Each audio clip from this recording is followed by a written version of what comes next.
Lagi. Sambil ngomong apa? Tembak. Serang kedua sama ATM. Kalau tidak, tembak. Kalau tidak kau tembak. Jangan dong. Sampai agak nyegah ada kalau ngomong.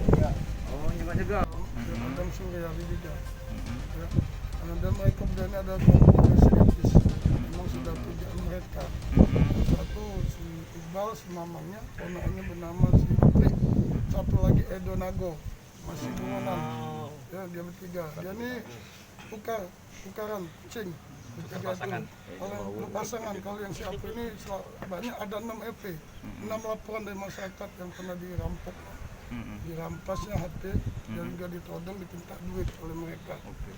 6 laporan itu di wilayah hukum kita semua ya, Kapolsek? Betul sekali.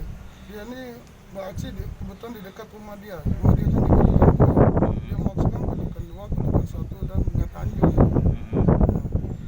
Saat beraksi menggunakan senjata juga? Ya, dia menggunakan sajam dan senpi mainan. Ada katanya siap. Mungkin senpi dia mengaku itu senpi mainan apa? Untuk menakut-nakuti korban, Kapolsek ya? Menakut korban, dia ngancam korban. Kalau tidak ngasih dia akan ditembak.